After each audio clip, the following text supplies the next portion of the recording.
लाश के साथ जातिगत भेदभाव, मरने के बाद भी नहीं पीछा छोड़ता जातिवाद। कैसे मरने के बाद भी आपको झेलना पड़ता है जातिवाद। नमस्कार, मैं निधि रतन और आप देख रहे हैं नेशनल दस्तक। आजादी के 75 साल हो चुके हैं। आजादी का महोत्सव भी हम देश में मनाते हैं और हिंदू राष्ट्र की कल्पना करने वाले देश के प्रधानमंत्री जी आज उदयनिधि स्टालिन से मिले। लेकिन लगातार लोग इन तस्वीरों से परेशान हो गए हैं क्योंकि उदयनिधि स्टालिन वही शख्स, तमिलनाडु के स्पोर्ट्स मिनिस्टर और मनुवाद पर चोट करने वाले वो शायद पहले मंत्री नहीं और नहीं आखिरी हैं। इनके साथ साथ वो तमाम लोगों के मैं नाम आपको बता दूं जिन्होंने मनुवाद व्यवस्था पर खुलकर बोलना शुरू किया और उनको खामियाजा भी भुगतना पड़ा। लोग लगातार उनकी जुबान काटने को लेके, उनकी गर्दन काटने को लेके तरह तरह के स्टेटमेंट देते हैं और इनाम राशि भी रखते हैं। चंद्रशेखर राय, बिहार के शिक्षा मंत्री, राजेंद्र पाल गौतम, दिल्ली के पूर्व सोशल जस्टिस मंत्री, किस तरीके से 22 प्रतिज्ञा पढ़ने पर उनका इस्तीफा मांग लिया जाता है। प्रियंक खड़गे, मल्लिकार्जुन खड़गे के बेटे प्रियंक खड़गे ने भी सनातन व्यवस्था पर चोट करते हुए कहा कि उदयनिधि स्टालिन का जो स्टेटमेंट था, जिसको मीडिया तोड़ मरोड़ कर आपके सामने रख रही थी, उन्होंने उनका समर्थन करते हुए कहा कि जो व्यवस्था आपको गुलाम बना रही है उसका आपको विरोध करना चाहिए। स्वामी प्रसाद मौर्य तो आप लगातार चर्चाओं में बने ही रहते हैं, किस तरीके से वो मनुवाद व्यवस्था पे, गुलामी पर, भेदभाव पर, जातिगत भेदभाव पर भी खुलकर बोलते रहते हैं। उदयनिधि स्टालिन के साथ साथ फतेह बहादुर सिंह आजकल चर्चाओं में बने हुए हैं, किस तरीके से उन्होंने उन मनु व्यवस्था को एक्सपोज कर दिया जिन मनु व्यवस्था की जंजीरों में बहुजन समाज को बरसों से गुलाम बनाया गया था। कैसे जाति के आधार पे भेदभाव झेलना पड़ता है, कैसे जाति के आधार पे आपको घोड़ी नहीं चढ़ने दिया जाता, मटके का पानी नहीं छूने दिया जाता, यहाँ तक कि आप डिग्निटी के साथ मूंछ रख कर नहीं चल सकते हैं। मूंछ रखना भी जाति भेदभाव या मनुवाद व्यवस्था को चुनौती देने जैसा होता है। आप अच्छा खाएंगे, आप अच्छा पहनेंगे, आप अच्छा लिखेंगे, आप अच्छा सोचेंगे, तो इससे मनुवादी लोगों के पेट में दर्द होना शुरू हो जाता है। इस तस्वीर से सबसे ज़्यादा जिन लोगों को तकलीफ हो रही है वो मनुवादी, ब्राह्मणवादी, ये वो लोग हैं जो जाति व्यवस्था को इस समाज में, इस देश में कायम रखना चाहते हैं, क्योंकि जाति के आधार पे ही उनको मलाई खाने के लिए मिल रही है। कैसे वो वर्ण व्यवस्था को कायम रखना चाहते हैं, वो नहीं चाहते हैं कि बहुजन समाज का बच्चा भी संसद के अंदर पहुंचे, वो नहीं चाहते हैं कि बहुजन समाज का बच्चा भी पावर सेंटर में आए, क्योंकि जब ऐसा होगा तो भारत की तस्वीरें बदल जाएंगी। भारत की तस्वीर तब कैसी होगी ये भी हम बात करेंगे, लेकिन सबसे पहले इस तस्वीर की चर्चा करते हैं। इस तस्वीर में आपको उदयनिधि स्टालिन और देश के प्रधानमंत्री नरेंद्र मोदी जी दिखाई दे रहे हैं, लेकिन तमाम तरीके के मीडिया चैनल्स की बात करें, वो अपनी हेडलाइंस, वेबसाइट की हेडलाइंस, टीवी चैनल्स की हेडलाइंस में दिखा रहे हैं कि उदयनिधि स्टालिन वही व्यक्ति जिन्होंने सनातन धर्म का अपमान किया, वो आज प्रधानमंत्री से मिले। लेकिन क्यों मिले, उनकी मीटिंग का क्या मोटिव था, इस पर कहीं भी जातिवादी मीडिया कहीं बात नहीं करा है। उदयनिधि स्टालिन जो है देश के प्रधानमंत्री नरेंद्र मोदी जी को 19 जनवरी 2024 को खेलो इंडिया यूथ गेम्स का इनविटेशन कार्ड देने आए थे और बाढ़ पीड़ितों के लिए मदद की मांग की। लेकिन तमाम तरीके के लोग इस तस्वीर का भी विरोध कर रहे हैं। वो कह रहे हैं कि प्रधानमंत्री सनातनी विरोधियों से कैसे मिल सकते हैं। तो भक्तों के लिए आज ये मेरा वीडियो है कि किस तरीके से भक्तों के पेट में दर्द होना शुरू हो जाता है, किस तरीके से भक्तों को रास नहीं आता कि जातिवाद पर बात करने वाले लोग अब बोले, जातिवाद पर अब बहुजन समाज के लोग लिखने पढ़ने लगे हैं और उन्हीं की जातिवाद परंपरा से निकलकर अब वो अपने लिए हक अधिकार की बात कर रहे हैं। सबसे पहले मैं बता दूं कि जाति के आधार पे किस तरीके से आपको भेदभाव झेलना पड़ता है। मरने के बाद भी आपकी जाति नहीं जाती है, लाश के साथ जातिगत भेदभाव। झारखंड में किस तरीके से एक शेड्यूल कास्ट व्यक्ति के शव को पुश्तैनी रास्ते से शमशान घाट ले जाने से रोक दिया। पीड़ित परिवार को घंटों तक सड़कों पर लाश रखकर प्रदर्शन करना पड़ा। ये है देश की तस्वीरें। और मीडिया क्या दिखा रहा है कि उदयनिधि स्टालिन ने सनातन धर्म को डेंगू, मलेरिया और कोरोना जैसी गंभीर महामारी कहकर सनातन धर्म का अपमान किया। जो व्यवस्था आपको गुलाम बनाती है, जिस व्यवस्था में बहुजन समाज के बहुसंख्यक लोगों के लिए सम्मान नहीं है, जिस व्यवस्था में बहुजन समाज के लिए सम्मान से जीने का अधिकार नहीं है, तो ऐसी व्यवस्था में रहकर क्या करना है।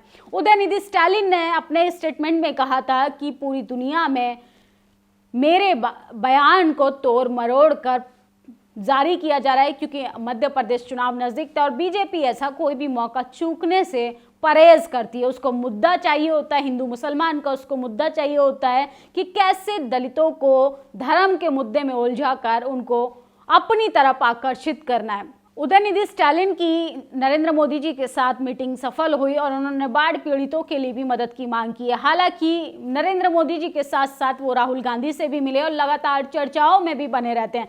लेकिन मैं बता दूं कि बहुजन समाज के वो लोग जिन्होंने जातिवाद के खिलाफ बोलना शुरू किया, जातिवाद और मनुवाद पर चोट करना शुरू किया, तो मनुवादियों के पेट में दर्द होना चालू हो गया। मनुवादी लोग नहीं चाहते हैं कि जो हमें धर्म के नाम पर रोटियां सेकने के लिए मिल रही है कि वो दुकानें बंद हो जाएं।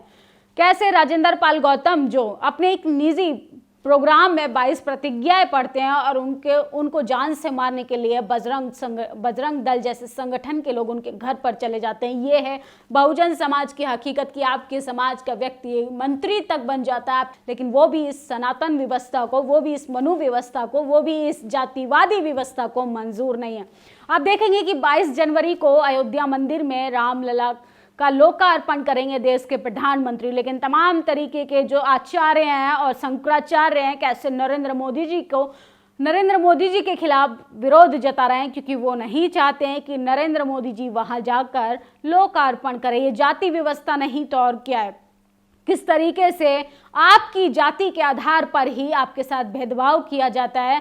और मैं आपको बता दूं कि किस तरीके से आचार्य ने भी अपनी टिप्पणी की थी कि अगर नरेंद्र मोदी जी उस मूर्ति का उद्घाटन करेंगे अपने हाथों से तो हम क्या वहां पर ताली बजाएंगे। मतलब मूर्ति को छूने से भी नरेंद्र मोदी जी की जाति से उनको दिक्कत है। कैसे आपको जातिवाद का शिकार होना पड़ता है। महामहिम राष्ट्रपति को किस तरीके से जी मंदिर नहीं जाने दिया जाता है, क्योंकि जाति आपका पीछा नहीं छोड़ती। आप संविधान के आधार पे एसपी, डीएम, जज, कलेक्टर, यहाँ तक कि राष्ट्रपति, प्रधानमंत्री तो बन जाएंगे, लेकिन जो मनुवादी लोग हैं, जातिवादी लोग हैं, जो इस व्यवस्था को कायम रखना चाहते हैं, उनको ये बर्दाश्त नहीं कि कोई व्यक्ति उनके सनातन पे सवाल करे।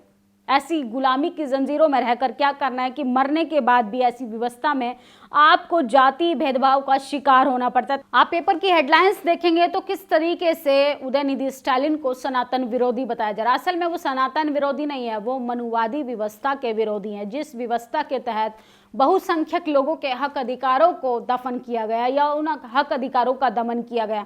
सनातन विवाद के बीच पहली पीएम मोदी से मिले उदयनिधि स्टालिन। तमिलनाडु में बाढ़ राहत फंड समेत रखी गई ये मांगे। उदयनिधि ने पीएम मोदी को 19 जनवरी को चेन्नई में होने वाले खेलो इंडिया यूथ गेम के उद्घाटन समारोह के लिए आमंत्रित किया। इसके अलावा उन्होंने बाढ़ पीड़ितों के लिए राहत फंड की मांग भी की। उदयनिधि स्टालिन ने पीएम से की मुलाकात, खेलो इंडिया के लिए दिया निमंत्रण। उदयनिधि स्टालिन ने अपने पुराने भाषण के दौरान कहा था कि सनातन व्यवस्था डेंगू, मलेरिया और कोरोना जैसी गंभीर महामारी है, जिसकी चपेट में जो आता है वो बर्बाद हो जाता है। इस स्टेटमेंट को तमाम तरीके से तोड़ मरोड़ कर आप लोगों के सामने पेश किया गया, लेकिन वो अपनी बातों पर कायम रहे और उन्होंने कहा कि हमेशा सनातन का विरोध करूंगा। उदयनिधि स्टालिन ने फिर किया अपने बयान का बचाव, कहा कुछ गलत नहीं कहा। मद्रास हाईकोर्ट के न्यायाधीश जी श्री जयचंदन ने टिप्पणी करते हुए उदयनिधि स्टालिन के बारे में कहा कि सत्ता में बैठे व्यक्ति को जिम्मेदारी से व्यवहार करना चाहिए, उन विचारों पर प्रचारित करने से खुद को रोकना चाहिए जो विचारधारा, जाति, धर्म के नाम पे लोगों को बांटने का काम करते हैं। जरा ऐसे लोगों से एक सवाल तो होना चाहिए कि न्यायाधीश जी जरा आप ये तो बताइए कि जाति व्यवस्था को खत्म करने का कोई उपाय तो बताइए। जाति व्यवस्था पर अगर ये बात की जा रही है तो इसका मतलब जाति व्यवस्था अभी भी अपनी चरम सीमा पर है। कैसे? गांव, खेत, खलिहानों की जब आप जाति व्यवस्था को देखेंगे तो घोड़ी चढ़ने नहीं दिया जाएगा, मूछ रखने नहीं दिया जाएगा, लेकिन शहरों की तरफ जब आप जातिवाद को बढ़ते हुए देखेंगे तो वो सबसे ज्यादा खतरनाक है। कैसे जाति के आधार पे इंटरव्यूज में बच्चों के नंबर काट लिए जाते हैं, कैसे जाति के आधार पे डॉक्टर रितु को कड़कड़ाती ठंड में धरना प्रदर्शन करना पड़ता है सिर्फ न्याय के लिए, कैसे जाति के आधार पर प्रोफेसर लक्ष्मण यादव को कॉलेज से बाहर निकाल दिया जाता है, कैसे जाति के आधार पे एक दलित समाज के दिल्ली के पूर्व सोशल जस्टिस मंत्री के घर पर बजरंग दल के लोग मारने के लिए चले जाते हैं और उनसे उनका इस्तीफा मांग लिया जाता है, कैसे एक धर्म का संत उनके जीभ काटने का फरमान जारी करता है और उसकी गिरफ्तारी नहीं होती है, इसको अगर जातिवाद ना कहा जाए तो क्या कहा जाए। उदयनिधि स्टालिन को सनातन व्यवस्था का विरोधी बताया जा रहा है। असल में वो सनातन व्यवस्था के विरोधी नहीं, वो मनुवादी विचारधारा के मनुवाद व्यवस्था के खिलाफ अपना बयान उन्होंने दिया था। और इस वीडियो पर आपकी क्या प्रतिक्रिया कमेंट बॉक्स में ज़रूर बताएं कि क्या जातिवाद पर बात करना जातिवाद को बढ़ावा देना है या जातिवाद होते हुए देखकर चुप रहना जातिवाद को बढ़ावा देना है। दोनों में से क्या जातिवाद है, आप सोच समझकर कमेंट बॉक्स जरूर करिएगा। शुक्रिया। नेशनल दस्तक की आपसे गुजारिश है कि अगर इसको बचाना चाहते हैं तो नेशनल दस्तक को सब्सक्राइब करने के लिए रेड कलर के सब्सक्राइब बटन को दबाएं, फिर बेल आइकन की घंटी दबाएं। नेशनल दस्तक को बचाने के लिए बहुत जरूरी है कि हर खबर को शेयर करें, लाइक करें, कमेंट जरूर करें।